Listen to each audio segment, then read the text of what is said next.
House of Mystery presents Inside Writing, the radio show where authors discuss their writing process in all genres. Welcome back into the House of Mystery. I'm Al Warren. Mr. Joe Goldberg is back from Smoking Cheese. Smoked that. We did the smoking cheese bit already. That was in the previous one. No, but this is important. Well, how Joe smokes his cheese. Don't let it melt. That's rule number one. All right. And you're still in winter. You're still in winter. It's hot. We actually had sunshine in the Chicago area today. It was beautiful. It was actually blue skies and yard work is calling and beckoning. So I'll stay inside and write for a while. Yeah, that's your excuse to get out of. Yeah. I can't mow that lawn. I need to write 1,000 words. Yeah, and then it'll wait. You'll be eating or something. And I can't help it. Well, here we go. We continue with the thriller week, and we've got a great writer. He's been around, done a lot of work. So, Mr. Jack Carr, thank you for being on the show. Thank you so much for having me. Excited to talk to you guys. And I want to get back to this smoking cheese business. Do you buy the cheese and then you smoke it, or are you making the cheese and smoking it? I buy chunks of it at Costco, the big, huge Gouda or Swiss or cheddar chunks, and slice them up in decent thirds normally. And then I cold smoke them. You put a tube in. You don't turn the smoker on. You just get a tube with some pellets in it and let it go and smoke it for a couple hours, flip it around, and use apple or cherry or something like that. And then shrink wrap, vacuum seal it, and let it sit in the fridge for more than a week. Because if you eat that cheese right off the smoker, you're going to die. It's all the oils have gone to the top. It's awful. But let it set. And then you get smoked. It's great gifts. It's great holiday gifts. People want homemade cheese. I've had people say, you should sell that. Health department might come and get me, but it's probably. I'm sure violated fitness laws, I'm sure. Yes. And I think I hear people who do, but they rent out kitchens. Yeah. But my kitchen's the smokers outside there. It's fantastic. Yeah, it's a fun time. Yeah. It's one of those rare things. Love it. Or a brisket. Making me hungry. Or whatever you can do. Yeah. Well, what does Jack do then? Jack doesn't smoke cheese, so what? No, I don't smoke cheese, but I do. I love cooking over fire. So it's not necessarily a smoker. I don't really consider the pellet smokers real smokers because you just turn them on, walk away, and come back and monitor it on your phone, that sort of thing. I like to set it and forget it. Set it and forget it. Nice. That's convenient. But I have this birch barrel where you're cooking on fire. So you can do Argentinian style also by raising the grill up above it. You can regulate heat that way. You can open up the top a little bit, let the smoke go through, or come up and swirl around. So it has some options there, but you have to be on it. You can't set it and walk away, which is one of the benefits, especially for those out there with children and wives and all the rest of it. You've got to be outside. You have to be outside with your whiskey, paying attention. Otherwise, things are gonna burn and go sideways very quickly. So I do that, but I'd like to get a few different types of smokers as well. It's nice to have a gas grill you just plug in and can turn on a cold night when you're not going to go out there. But I do like the old school Webers with the old coal, just like old charcoal, just like my dad would use in the 70s. And so I love that kind of smell, kind of nostalgic a little bit. And then the big chunks that I use in the birch barrel. So I like to have a few things out there as options. Yeah, well, I had the charcoal big Weber smoker, and the reason I have a pellet smoker is that I always had a little problem setting the lid on that thing. So I was done smoking and set it and had delicious cherry glazed chickens. Wife and I went out, I have a glass of wine, got a phone call, your house is on fire. Yeah, you gotta be on. And I thought it was set. Everything was on. I had this entire system not to burn my house down. Everything was totally contained, except somehow the wind got a thing out and it got a spark, and I burnt a lot of my house. Really? Oh. And so I've gone to pet. Yep. Oh, my goodness. That's the worst call you could ever get. Oh, your house is on fire. And you get to your block, and you can walk to your house on top of the fire trucks that are now lining all sides of the street. So there's not a lot of flame going around our house for a while. I have PTSD on that. Every time I do hear a fire truck, I have a little heart palpitations. They don't go towards my house. Oh, yeah. I think the pellets are much safer in that respect. There's a American-made pellet company. They do both, but it's called Yoder Smokers. I'm looking into those right now. I'd like to get one of those because it's made in America, and they look solid as well. So I'd like to add one of those to the arsenal. Do it. Do you kill your own meat? I do. For a while, we only ate wild game. And then more recently, companies have been sending things, ranches have been sending things that have online businesses where they're selling, different cuts of meat so you can follow them on social channels and kind of see where they are and what their background is and how they care for the land and just kind of be a part of it. So I get a lot of steak like that now these days. But we still have a few freezers full of moose and elk and mule deer and axis deer and turkey and a lot of things like that. But I got a freezer full of Costco. Yeah. It's but Costco's not bad. Costco has some great cuts of meat at Costco. But yeah, mostly wild game, but supplemented by some of these steaks that people send. How about you, Al? You killed anything lately and stuck it in the freezer? No, I've been too busy to kill anything. A couple of books, but no. You write true crime kill books. Come on, that's humans. I'm in prison talking to killers. Like, this isn't, so let someone else do the killing for me. Outsource. Yeah, that's wise. Economical. Hey, so what goes on in the day of the life of Jack Carr? Like, I could just see, because I have an idea that, big time #1 seller, New York Times, you got series out, you got all this stuff going on. So, but what's it really like to be Jack Carr? Like, what's your day look like? They're all very busy. They go very late. They start very early. They're not all the same. Obviously, right now I'm in a gear up towards book launch. So at the time we're recording this, there's about 2 weeks until I go on the road for book tour. So that means a lot of interviews, those 5-minute ones, 10-minute ones, maybe 15 on AM radio, the longer form podcasts, my own podcast, television, whatever it is. This guy going to go day by day on that. But usually, I shouldn't say usually because every day is different. So I have the podcast. I have my book #7 that I'll be working on. I have this nonfiction work on the 1983 Beirut barracks bombing. That's about a year and a half out right now. But every day is busy. That's the one common thread. And I have a wife and 3 kids. Our middle child has really severe special needs. He needs full-time, 24/7 care forever. Sweet guy, he's 15 now. But that's kind of my mission in life, is making sure he has a lifetime of full-time care, which is probably why I'm so, I guess, devoted to just working a lot. He's bracketed by a 17-year-old on one side and then a 12-year-old on the other. So we're juggling kids. When I'm not juggling kids, I am working and somehow never taking a breath, but I hope to at some point. But now it's not that time. And it's just busy, but I feel so fortunate because other than serve my country in uniform, this is what I wanted to do with my life. And I knew that serving, specifically as a SEAL had to go first. It just makes sense chronologically. So do that first and then write thrillers, the same kind that I was enjoying reading growing up. My mom's a librarian, so I grew up surrounded by books and a love of reading. And I knew after the military that I would write these types of thrillers. And so here we are. But I feel extremely fortunate, learning a ton about screenwriting. I got to advise on all the scripts last year for the Terminal List. I'm writing one of the scripts. The finale for the spin-off series that we're doing. And then that'll roll into my second novel, True Believer. So I'll write one of those as well. But it's busy. It's busy, but I feel extremely fortunate. Yeah. Well, I mean, that's all part of it, right? When you're doing it and doing it well and you don't really want to stop, right? You just want to keep going. Exactly. Got to capitalize on momentum.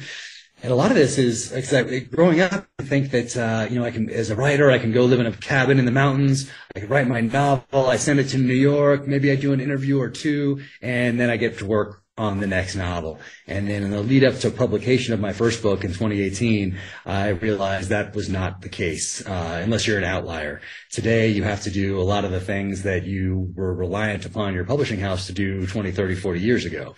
But a lot of these platforms didn't exist back in those days. So now you can take more ownership of the marketing side of the house. You can do podcasts. You can create your own podcast. You can engage with people on social media. You can add value to their lives throughout the year with blog posts or of these things that you're doing. So you can take a lot more ownership as an author these days if you want to do that than in the past. So that keeps me busy as well, because I looked at it essentially the same way I looked at the battlefield, meaning you want to capitalize on momentum, look for gaps in your enemy's defenses, adapt and faster than the enemy's adapting to you. And then I just looked at publishing the same way. Looked at that battle space and looked at ways I could capitalize on a little bit of momentum, how I could do things a little bit differently. But I didn't come from a background where I could say, oh, in my last job at company X, this is what we did on social media. So I had none of that. I could just look at the battle space and figure out a good way to engage with an audience, a readership, in an appropriate and thoughtful way that adds value. So that keeps me fairly busy. I guess. How did you know back then when you were on the battlefield, as you say, that you wanted to be a writer? And I have to add, is that a common thing with a lot of people out on the battlefield with you, people you fought with? I don't think so, and I never talked about it back then, but growing up, I think it was just in my blood, one, to serve, but I didn't have a touch point with anyone who was in the military. My grandfather was killed in World War II, so obviously I did not know him, but he was killed off Okinawa in 1945, which meant that my dad never knew him either. But I had pictures of him with his squadron. He was a Marine aviator. He flew the Corsair, which is the plane that had the gull wings that would fold up so you could fit him on the aircraft carrier. So I had photos of him and his squadron, him with his plane. I had his medals. I had his Marine Corps aviation wings. The silk maps that they used to give aviators back then, because if you had a paper map and you hit the water, it would just disintegrate, but a silk map just got wet, but still worked. And there was a show on television back then called Black Sheep Squadron, starring Robert Conrad as Pappy Boynton. And so I watched that with my dad, and I have great memories watching that show and watching that, and then watching other World War II films were really our connection to that generation, because you couldn't get on Facebook and try to find someone who served with your father or grandfather. You didn't really have that back then. So that was our touch point. And I think that impacted me. So I knew I was going to serve. It was in my blood, in my DNA, but I had that connection to my grandfather through those things and through the medium of popular culture with that TV show and other movies. And then at the ripe old age of 7, I find out about Navy SEALs. And I asked my dad a little bit about them, and it was through a movie called The Frogman, that old black and white film. And I started to pester my dad with some questions, and he said, "Go ask your mother." And my mom was a librarian, so we went down to the local library and did some research on SEALs, and this is the early 80s. So you back then you could essentially find the end of the internet, which means that you could get to the end of that shelf at the library that talked about SEALs or special operations. And back then it was typically stories about Vietnam in a magazine article, a chapter in a book, or even just a mention in a paragraph. But I remember walking away from that with the takeaway that SEALs are some of the best special operators in the world, and the training is some of the toughest ever devised by a modern military. So I was in. Then fast forward a couple years later, at age 10, 5th grade, that's when I'm making my transition from reading young adult fiction to reading the same kind of things that my parents are reading. Certainly by 6th grade, by age 11, I'm reading the same kind of books my parents are reading. So that means Tom Clancy, Nelson DeMille, David Morrell, A.J. Quinnell, J.C. Pollock, Mark Olden, Stephen Hunter, Louis L'Amour, all these guys who had protagonists with backgrounds that I wanted to have in real life one day. So if you've read books from the 80s, or people who are listening to this that didn't read books but watch television or movies, the background of your main character back then was typically something in Vietnam. So someone was either a Navy SEAL in Vietnam, Army Special Forces in Vietnam, Marine Corps sniper in Vietnam, CIA paramilitary in Vietnam, and now in the 80s, they were a private investigator. They were a stuntman. They were a cop, something like that. And that was kind of the typical background. So I figured, hey, guys like David Morrell and Nelson DeMille, they must have done some research. So I'm reading these books and I'm learning about this future occupation in the military, but I'm falling in love with these stories. And what I was really doing, although I didn't think about it like this at the time, is I was giving myself an early education in the art of storytelling from these masters. And I made a decision back, I'd say 5th, 6th grade, that one day I would write these same types of thrillers. In fact, in 6th grade, I read The Most Dangerous Game, a short story by Richard Connell, written back in the early 1920s. And I said, one day I'll write a thriller that pays tribute to this short story. And that was my 3rd novel, Savage Son. So I always knew that after my time in the military, I was going to write these same kind of thrillers. And then in 1988, I sat down with my mom and we watched a series of interviews that Bill Moyers did with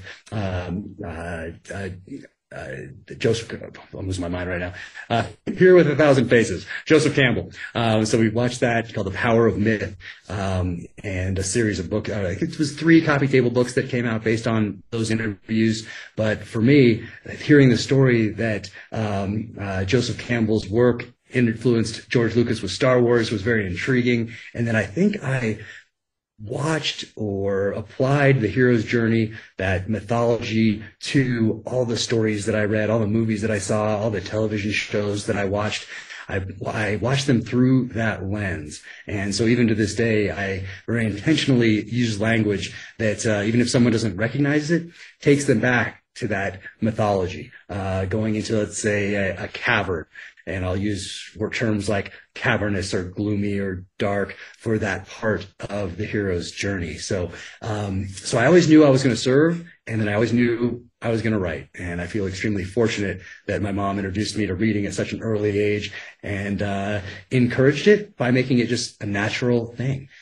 Sitting down to read was as natural as having dinner or anything else. It was just a natural part of my life that I absolutely loved, and knew after my time in the military that I would write. So I couldn't envision a better background or a better foundation to do what I'm doing now than to have read and to come at it from the position of a fan of the genre. So I know the history just because I'm in love with that history and in love with the genre, and appreciate all those writers and authors who came before that allowed me to do what I'm doing today. So I feel extremely fortunate. Well, was James Reece born on your battlefield of your lives, or did he come to you afterwards? Or you always had in the back of your head, this could be a character, this could be a character? Or was it in the writing life that you decided that you need to give James Reece a life? So he's a former along his journey. That's what I did. And of course, that's where the similarity ends in that he now becomes involved in this conspiracy and goes down it gets thrown into this conspiracy that he has to figure out and then go about dismantling. But while I was in, I wasn't actively writing. I just knew that one day I would write. I kept reading, just like I have been my entire life. But I've also been a student of warfare. So even from those early days, I was reading any nonfiction I could find on terrorism, on special operations, on insurgencies, on counterinsurgencies, warfare in general, because I wanted to make myself the best operator and the best leader that I possibly could. So I have this academic study of warfare that's never stopped. Of course, reading these thrillers, that's never stopped. And then the practical application on the battlefield in Iraq and Afghanistan. So as I was getting out of the military, all those things came to a head at the right time and place for me to then start writing. So when I write, and this didn't come to me as I was writing my one-page executive summary or my outline, but as soon as I sat down to write the first words, it became very apparent that this was going to be a much more personal writing experience than I anticipated at the outset. I always knew that I'd get the weapon things right. And if I I couldn't remember, or I didn't quite know something, I had a bunch of people I could reach out to ask to make sure that I had that stuff right. But the feelings and emotions behind what happens to the protagonist, that's what really hit me as becoming much more personal than I thought. Meaning, if my main character is ambushed on the streets of Los Angeles, I don't have to find someone who's been in ambush or imagine what it would be like, or interview someone who has been in one and then take those answers and filter them through other interviews I've done, movies I've seen, documentaries I've watched. I can take what it was actually like to be in an ambush in Baghdad in 2006 and then apply that to a completely fictional narrative. So the feelings and emotions are coming from my heart and soul directly onto the page, and there's no filter there at all. So they became much more personal than I thought at the outset. But as someone's reading it, I think this is what made it stand out to Simon and Schuster when they first read it, is that these feelings seem real. And that's because they're all coming from a real place. I'm not making them up. I'm making the story up, but not the feelings and emotions. So I think that's resonated with, it resonated with my editor at Simon & Schuster and also with readers. So, and it's very therapeutic at the same time. Well, let's stay with that, because your other answers were talking about your families and the like. And I think, because I read them all, of course, underneath the character, in fact, it's kind of the first stories it's about family and relationships and bonds. Am I missing that theme, or that's kind of what I see all the way through all these books? Yes, that's very natural as well, because I have a family and I have a wife and kids, and so I have that, and I did go downrange when my wife was left at home to deal with all the things that one has to deal with in real life, because when we go downrange in the military, especially in special operations, is my only experience. So the people to your right and left are your best friends. You're not worried about the leaky roof or changing a diaper or whatever else. You are solely focused on the task at hand, solely focused on that mission, and that's how it has to be. The pendulum has to be on the side of the team, because you're responsible as a leader for these lives. That's what you owe to those guys, to their families, ultimately to the team and the mission and the country. But that is a theme for sure that is very natural for me to write about, and is evident from reading all of the novels. That bond between brotherhood, families, multi-generational, and between someone who has to learn to live again and has a relationship now with Katie in the story, and how that's developing. But I think another thing that resonated with Simon & Schuster and has resonated with readers is that my protagonist, James Reece, is on a journey. So he's not just the same person in the first book as he is in the second, third, or fourth, and it's not the same person that's just picked up and dropped into a new situation. He is learning, he's evolving, he's adapting, he's taking the lessons from past successes and failures and applying them to future problem sets as wisdom. And that's one thing I think we all have in common, no matter where you come from in the world. We're all on a journey, and we're all here for a finite amount of time, and we don't know when that journey is going to end. But that's the one thing that we all have in common. And James Reece is on that journey. He's on his journey. So I think people recognize that, and recognize that he's not just a carbon cut-out character who's dropped into different scenarios. He's evolving as well with each of these stories. And for me, I love to explore that, because I'm on this a similar journey. I'm not in his same predicaments, obviously, but I'm going through life as well, as we all are. Hopefully, finding our passion and our mission, and combining those to into a purpose as we move forward, to make the world a better place, and influence those people around us in a positive way. So, how do you make room for your character James Reece, and what kind of relationship do you have with him yourself? Well, I'm very closely connected because of those that similar background, but there are other characters as well. And a fan favorite character is Rafe Hastings, who has a little bit different background. His family has a little bit different background. Similarity in that they're multi-generational warriors, but different background, coming from a different place, Rhodesia to South Africa to Montana. So a little bit different experience, and I can differentiate those characters in the way they think, talk, act, the different weapons that they use. I use different weapons as character development tools, because when I see someone in real life and see, this person is carrying a 1911 45 cocked and locked in a leather holster on a leather belt, that tells me something about them. Or if I see somebody, nylon belts, Kydex holster, striker fire pistol, that tells me something else about them. And you can make judgments based on the types of things that people carry. So I use those tools as character development tools in my book. But my relationship with my character, I would say, is a very close one. And I have such a great time writing him, particularly the scenes. This one chapter in my last book, In the Blood, I think it's my most favorite chapter that I've ever written. I think it's chapter 3. And it's just a conversation. It's not a big action sequence, multi-chapter. It's just him talking to the matriarch of the Hastings family, Caroline Hastings. And it's just a conversation. And I think it's one of the more powerful chapters that I've ever written. And it remains my favorite, I think. So when someone picks up the book, do you have, let's say, a subtext or some sort of a underlying theme or something you want people to take away from the book besides all of the action, adventure, and entertainment in the story?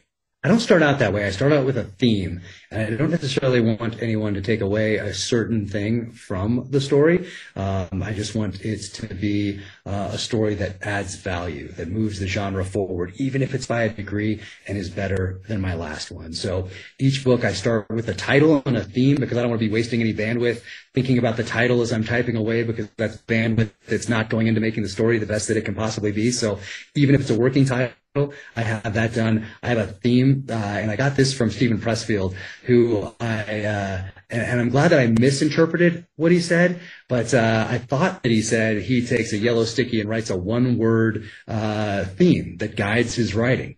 And I thought, oh, that's wonderful. So I wrote down revenge for my first book, and then I changed that to revenge without constraint as I moved along, just to narrow it down a little further. But what he actually was telling was a story about a playwright in New York who would have a few sentences that would guide his writing process. I don't know how I misinterpreted that, but I'm glad that I did, because that theme of revenge really kept things on track as I was writing that first novel. So much so that when it eventually got to Simon & Schuster, I thought it was going to come back with all sorts of content edits. And really it came back with just about 3. Would he say this here? Would he do this here? And can you explain this a little more here? But I think that's because I stayed on theme. So whether it was directly or, more importantly, indirectly tied to that theme of revenge without constraint, every chapter, every paragraph, even every sentence somehow is tied in there. And in my second book, True Believer, it was a story of redemption. So redemption was what guided the writing there. And then I changed that because I hadn't talked to Stephen Pressfield yet about me misinterpreting what he said. So violent redemption is what guided that book. My third one, Savage Son, explores the dark side of man through the dynamic of hunter and hunted. The fourth one, The Devil's Hand, was really all about looking at the United States through the eyes of the enemy. So through the eyes of, say, China, Russia, Iran, North Korea, a super-empowered individual, terrorist organization. What would they have learned by watching the United States on the field of battle for the last 20 years? And what lessons would they have taken and applied to their future battle plans? And then as I was writing that, COVID hits. So very natural for me to be looking at COVID through the eyes of the enemy. And they're just not looking at it with a passing interest. They're figuring out how they can exploit that, our reaction to COVID. Then a summer of civil unrest. So as I'm writing that, I'm looking at all of that through the eyes of the enemy. And that all made it into that fourth novel. The next one, In the Blood, a sniper-centric novel of resolutions. And for that one, I wanted to write a sniper-centric novel, but I didn't want it to end up being what I'd seen in movies before, read it in other books, which is typically 2 snipers on opposite hillsides in buildings looking for each other, and the last second they find each other at the same time, but the good guy fires first through the scope of the bad guy, and that's kind of typically how those go down. So I had to figure out how to write a sniper-centric novel without that scene in there. And I really liked thinking that through and figuring that out, solving that problem creatively. And what I came to was that sometimes it's not the best technical practitioner of the art of long distance shooting that's going to end up on top. It's the one who outthinks his adversary. So that was a great time writing that book. And then this one is a novel of truth and consequences. So I've had these themes that have guided me through each of the novels and keep me on track. So I think for me anyway, everybody's gonna have a different way that they write, but for me that's worked out quite well. But what I do, I have that title, I have that theme, and then I write a 1-page executive summary. And my process has stayed the same for all the books thus far. And not to say it won't change at some point in the future, but I read that 1-page executive summary, and then I ask myself, is this worth the next year and a half of my life? And if the answer is yes, then I read it again, and I ask the question, if someone was walking through the airport, walking into Hudson News and opens this book or turns over the paperback and reads the back, are they going to invest time in this story that they're never going to get back? And if the answer to that is yes, or probably, then that's my story. And I turn that into the outline and then that into the narrative. And that's worked out up to this point and how I'm writing the 7th novel right now. So how do you want your reader to interact and respond to James Reece? He can be a violent guy, and he can be a caring guy. He can be all those things. throughout the series and those themes, how do you want us to react to him when he's doing what he's doing? Yeah, I don't think I don't think of it in those terms, how I want anyone to react. I don't look at reviews other than to just kind of get a general feel, or sometimes I read the negative ones on my podcast just to turn a negative into a positive, meaning I can read a review that says too violent, there's too many descriptions of guns or too much gear, and someone else is like, oh my gosh, I'd love that type of novel. So I think the negative ones help as well. But I don't come at it from the position of, hey, what do I want the reader to come away with? Because I think readers are going to come away with different things. What I was very cognizant of in the beginning was that I wanted James Reece to be somebody that you would want to have a beer with, want to have a coffee with, and who could also then flip that switch and get the job done because he had the skill set to do it. And I think I got that once again. Back to the 80s, growing up with Magnum, and everybody loved Magnum PI in the 80s. The husbands loved him, wives loved him, probably for different reasons, but he was funny, he could be goofy. He had these friends that he wrote. We had Higgins. Vietnam, but then he had these episodes where he flipped that switch and got the job done. And in one of those episodes, the first time in network television history where a good guy shoots an unarmed bad guy. And that's how they end one of these episodes of Magnum PI. And I remember watching that as a kid and just being completely enthralled with that story. And I loved the story arcs. I loved the ones that had connections to previous episodes. So you had to have watched it from the beginning to really understand what was going on. So I love that. So I wanted James Reece to be somebody that had the skill set to get this job done. But it was also a normal person in that you'd want to have a beer with this person. You want to hang out in the backyard and have a barbecue with this person. So that was just it ended up being a very natural protagonist for me to write. So when you get something that's that you've written turned into a series like The Terminalist, does it change the way you write, and does it put any sort of pressure on you, or do you feel any different? I'm always a sponge. I'm always learning. I was always a student of warfare. I'm a student of this craft. But it has impacted the last two books. So for people that have that paid attention, read all the novels, and watched the show, they'll be able to tell in the last two novels what I took from those and applied to this one and the previous one, In the Blood. But it's an interesting thing because I was involved in every aspect of production, and that's because Chris Pratt and Antoine Fuqua wanted me involved from the get-go, so I got to be there, obviously, for optioning. And then they chose David DiGilio as the showrunner, amazing guy, put us in contact in December of 2019. We've talked every day since, and he really took me under his wing, mentored me along. I advised on that pilot script. Then we put the writer's room together. I advised on all those scripts. Then we moved into production, casting first, and then into production, and then into post-production, and then into marketing, and then into follow-up, and then negotiations for a second season and a spin-off. So I've got to be a part of all this, and now I'm writing, well, not now because it's pencils down on because of the writer's strike, but writing at the finale, and then writing for True Believer, an episode on that, the finale as well, I believe. But it has impacted because I'm a student, and I've gotten some wonderful advice from David DiGilio. I'm certainly learning a ton on the screenwriting side because I have no background there because I'm not reading screenplays growing up. But a lot of those lessons I brought over to the writing side. But I like that they're so different. I love that when I'm writing these, it's only me. My editor doesn't give me any advice. My agent doesn't give me any advice. I have 100% complete creative control. Never once has anyone at Simon & Schuster or my agent said, hey, think about laying off on this a little bit, or what's really selling right now is X, Y, or Z. There's never any of those conversations, and I love that because now I can't blame anybody. If this doesn't work out, if this next book doesn't resonate for some reason, I can't blame anybody but myself. I can't say, gosh, my agent recommended I go this route and it didn't work. That's not even a part of the calculus because I have complete creative control.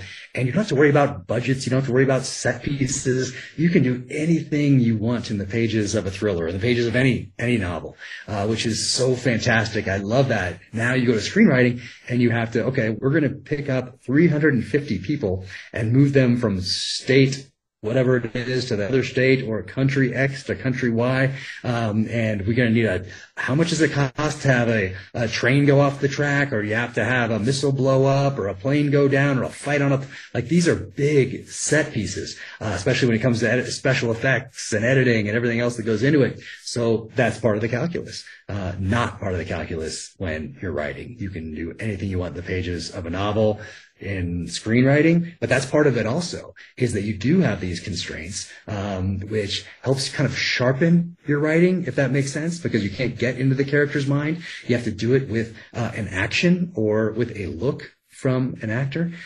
So that's fascinating too, but so different from one another, but still under the umbrella of writing. And I think that they complement one another. Now that I've done both, I see that they can be complementary and I can learn from both. And hopefully one makes me better at the other and I get better at both moving forward. Because that's always the goal, is to do it better than I did it yesterday. Besides the change and the growth in your writing and what you learn, like with, like you were saying from the series and stuff and screenwriting and things, do you think, or do you feel there's a certain change with each book you do within yourself? Probably because I'm growing as well. I'm getting older, more experiences. The kids are getting older. You're facing challenges with your family and dealing with the things that other families are dealing with, like social media and those kind of pressures and inputs that we didn't have as kids. So you're figuring out how to deal with all that. So I hope I'm evolving. And if I do a quick glance, unscientific study of reviews and feedback, that each book is getting better and better. I feel that way too. I mean, I hope. I mean, you never know, because this is subjective and it's an art form. So it's kind of like you've worked on a statue for a year and a half, or you've worked on a painting for a year and a half, and you have it covered with a tarp, and then you bring everybody in and you unveil this thing for the first time, and you never know. You could have a gasps of horror when they see what you've created. So you never really know till you get it out there. But the early reviews on this one really made me feel good. And thus far anyway, general consensus is everything's getting better, which is what I want, obviously. But I think when you do something, if you love it and you're devoted to that craft and you're a student of it and you're learning and you're applying these lessons going forward, I guess that's a good formula. But I carry this attitude throughout everything that I do. Is I want to be a better husband. I want to be a better father each and every day. Same thing with everything that I write. This sentence that I write next to be better than the sentence that I wrote a few minutes before. So it's always about improving, and as I go through life. And that's just, how I've carried myself in the military. I want to be the best leader I could be, best operator I could be, earn my trident every day, which is the insignia we wear in the SEAL teams. You want to earn that. I want to earn that trust and maintain that trust with my audience, with my readers, because I am so serious about them investing their time with me and trusting me with that time that they're never going to get back. So it's a relationship that you have with your readers. And on social media, I love to be able to say thank you to people. I love to be able to say thank you to people who took a risk on me as a new author and then told a friend or told a family member at dinner table or posted on social media to their 5 followers or their 20 followers or their 30 million followers and everything in between. So I try to use that as a way to say thank you. So it's all about that journey and all about constant improvement. Well, as a storyteller, what's it like to see your characters alive on a screen or hear their voices being interpreted by Ray Porter on Audible? What's it like for you? Yeah, Ray, I mean, I did not know much about the audio side because I've been a reader my whole life. I have a physical books. That's my thing. So when Simon & Schuster reached out before the first book came out and said, "Hey, what do you think about this person as your narrator?" And I listened to it and I was like, "Oh, I don't know. Can I choose somebody else?" And they wrote back and said, "Yeah, just let us know by the end of the day." And it was like noon here in Utah, so I had a couple hours. So I just went to Audible and started listening to all those samples, and I found Ray Porter. And I found him through a nonfiction a book. And then I went to all the other ones that he'd done and started listening to those samples and said, oh, this Ray Porter guy, I think he can do this.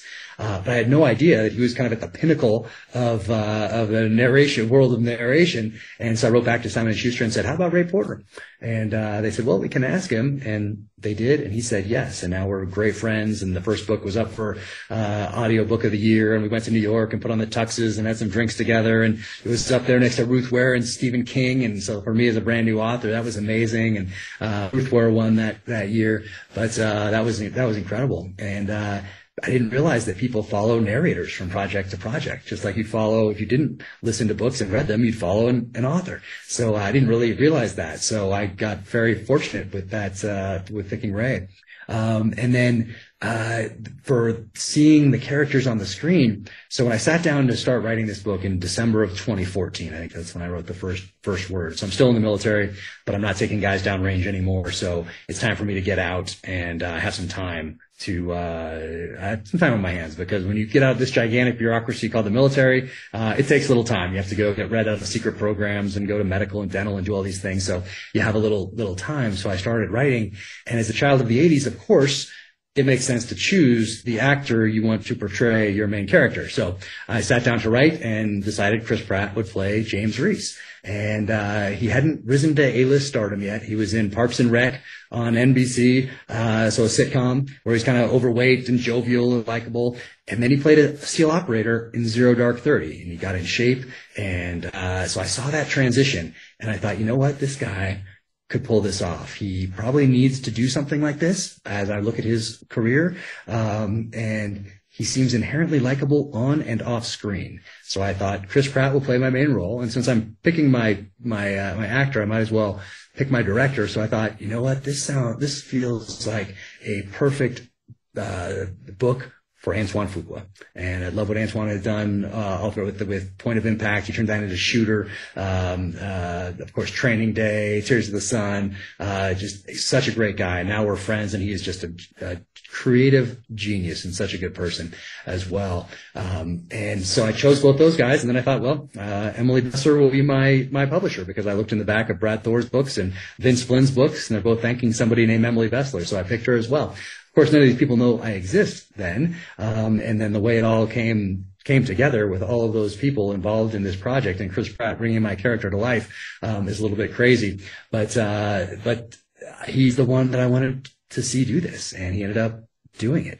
But I also knew that the story was going to change, because I had read so many books growing up and had seen so many books adapted to television or to film. And so I noted the changes and what I liked and what I didn't. And I went back to David Morrell's 1972 debut, First Blood, very different than the Sylvester Stallone film in the early 80s, but both fantastic.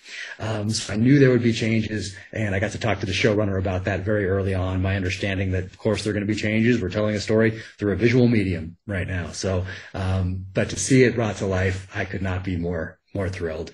And even if we just did the one season, I'd still be completely thrilled. We happen to be doing a spinoff and a second season, and then we'll see where it goes from there. But yeah, to see it brought to life in the way that we did, and to stay true to the spirit of the novel, which was what was important to Antoine and to Chris and to the showrunner and to me. I loved that they were so serious about that, and how much they wanted to write this show and produce this show in a way that was thoughtful and that honored those people who went down to range to Iraq and Afghanistan over the last 20 years, so that person could sit on the couch, open a beer, put their feet up on the couch, on the coffee table, and at least know that we made our best effort to explore the mind of a modern day warrior in a way that paid tribute to that person who is home, sitting on the couch, watching this show. So I think we accomplished that, and we didn't make it for critics or for Hollywood. We made it for that person who went downrange. And of course, there's some Hollywood hot sauce in there.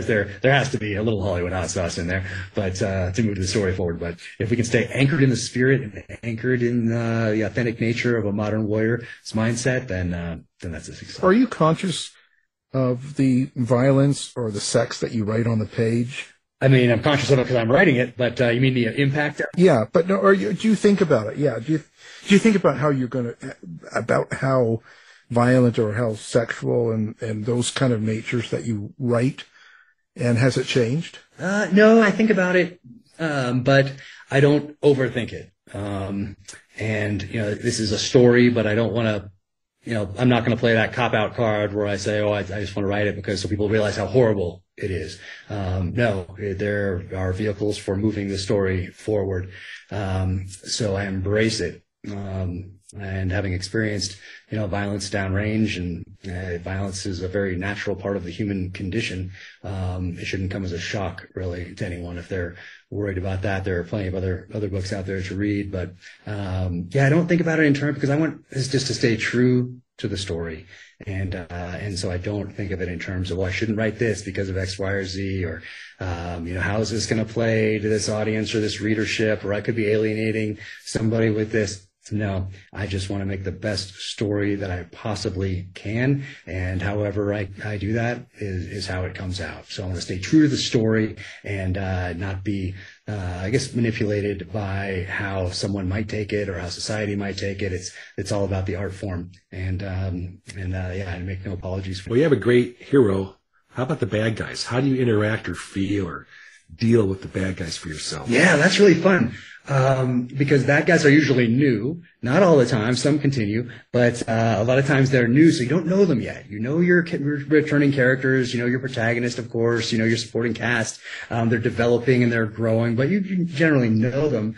But if you have a new bad guys, new antagonists for the story, then you need to get to know them somehow. So as I start out, I'll have a list of names also. So I'll have I'll have the people that I know, just so I don't have to go back and look how to spell their names or whatever else. And so I'll have the returning ones, and then I'll have the new characters in there. And I do that so that I can say, oh, this Russian last name sounds a little too much like this other Russian last name. How do I differentiate those? And for people who have written a lot of Russian characters, that's a pretty difficult actually to have a different ending to a Russian last name if you have multiple characters. So I write those out so I can, this letter is the same as this one, or this ending this is going to be confusing. So I do that, but I'll have the name. So once I figure that out, I'll have the name, and then I'll have their position, like the head of Russian intelligence or head of the Russian mafia or whatever it might be.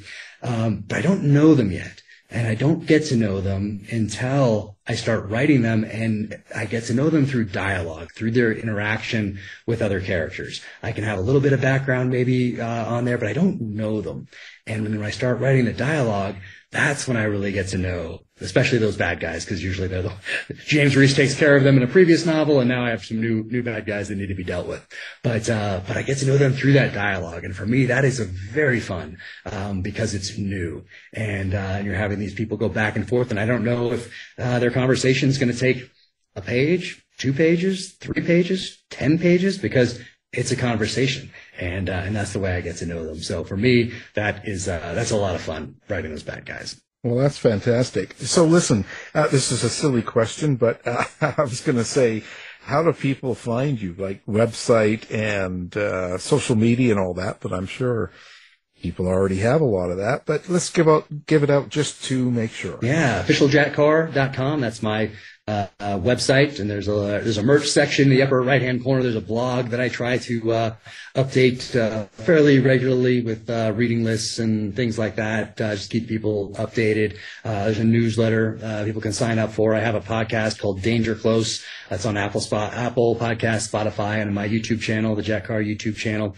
Then on social media, I'm at Jack Carr USA, and I have a Facebook, but I think it just reposts from Instagram, but because 3 social media platforms was too much. 2 is almost too much. So Instagram and Twitter at Jack Carr USA, but that's where I engage with people and try to thank as many people as I possibly can at the end of the day. So I'm trying to, as my wife's asleep and it's the last second, I'm trying to go through and just hit that heart button and say thank you to people who have enjoyed the novels and told a friend. So and through those social media platforms, I try to add value to people's lives. So whether it's with a post about history, about an author who influenced me and their background and what they've written, and event in history, typically something in the terrorism type of a realm that impacted me growing up, whether it was the 1983 Beirut barracks bombing, 1979 Iranian hostage crisis, TWA 847, Achille Laurel, Pan Am 103,